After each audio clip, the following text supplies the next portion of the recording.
Welcome back, Warriors, to another Battlefield 2042 video. I'm your commanding officer, Major Doodleman149, and in today's briefing I'll be discussing what I think would be the best change to the specialist system that HQ has saddled us with for this 2042 conflict.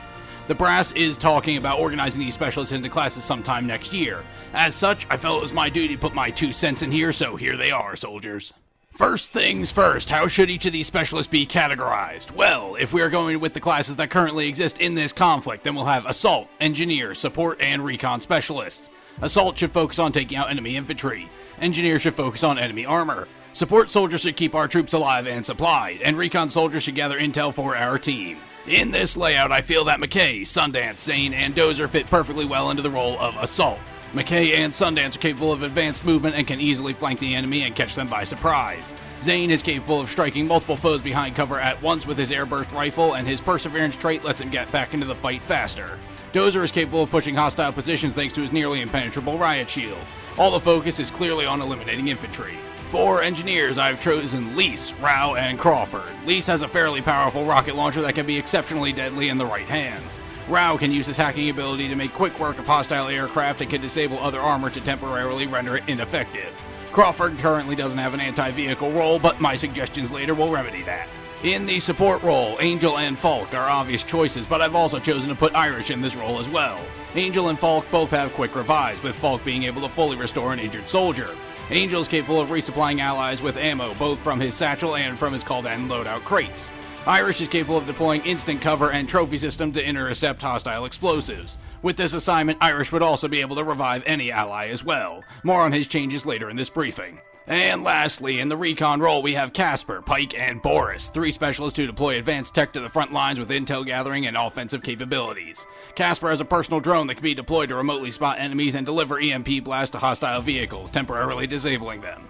Pike has her X-ray goggles that lets her see hostiles through walls and other obstructions while also actively spotting any enemies she damages. Boris would be a new addition to this role, and again, I will explain his changes further down the line. HQ is also finally training these specialists to be proficient with certain weapons. As such, I'll also suggest which classes should have benefits with which weapons. Assaults, being mobile and close quarters infantry focused, should have benefits with SMGs, perhaps being better trained on quickly reloading those close quarters weapons. Engineers should be proficient with LMGs, more specifically the anti-armor rounds fired by these engineers should be capable of getting critical hits on vehicles depending on where they are struck, and should be capable of eventually disabling certain parts much in the same way that rockets currently do.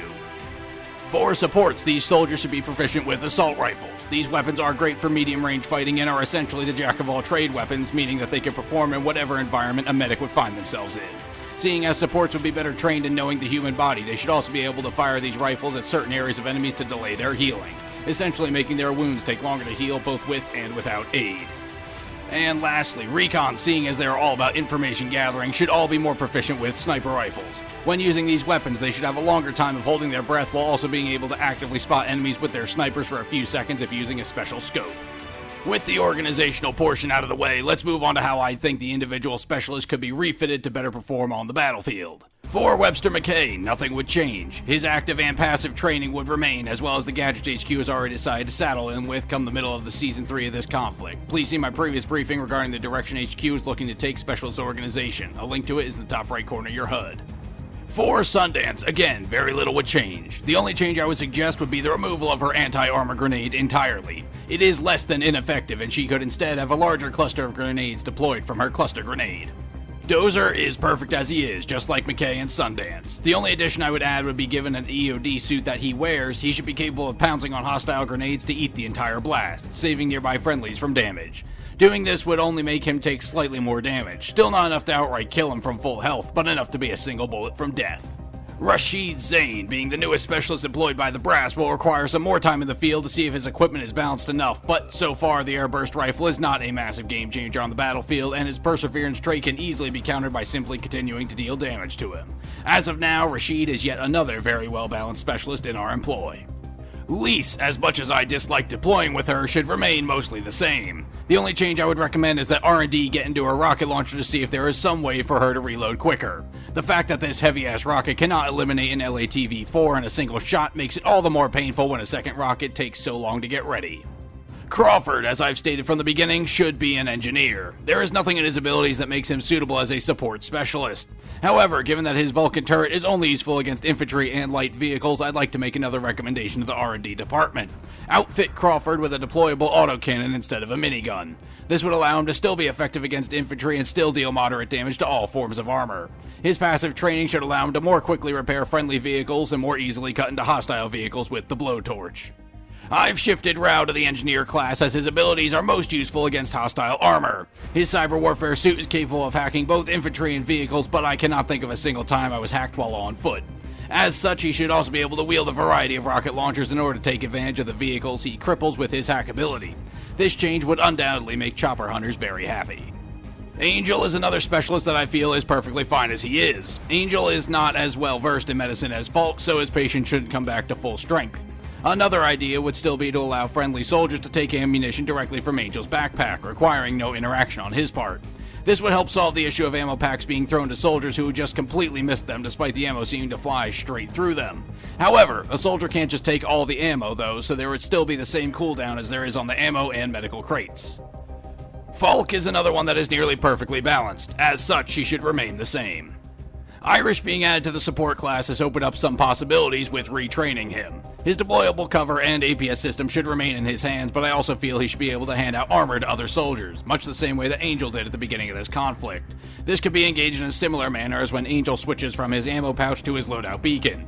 Irish deploying with extra armor himself should also remain. When it comes to reviving, Irish should also have the clearance to revive any nearby ally, much like Angel and Falk.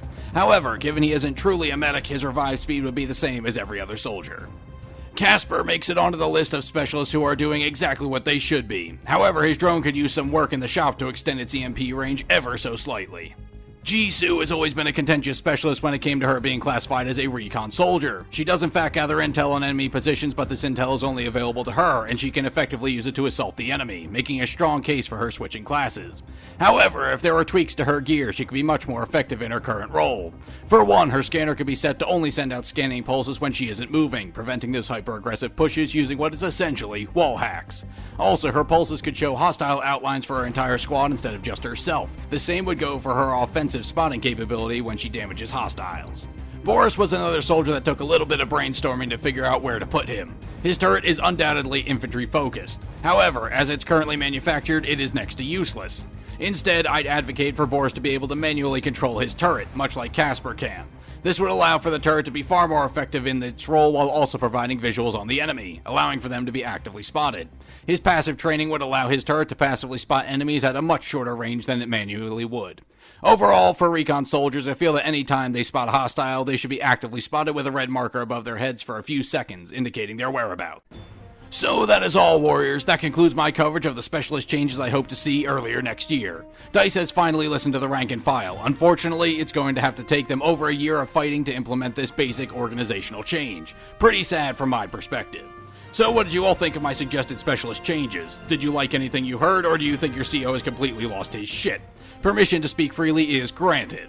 Also, if you happen to use Twitter, soldier, then I might recommend sharing this video with anyone from HQ you find on there.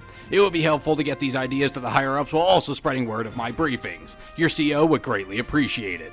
If you felt your CO did an adequate job today with this briefing, then be sure to leave me a like, super thanks, or subscription to show the brass at HQ that I could do with a larger audience, while also showing support for your favorite officer. So, I've been your CO, Major Doodleman 149, and until next time, you are all dismissed!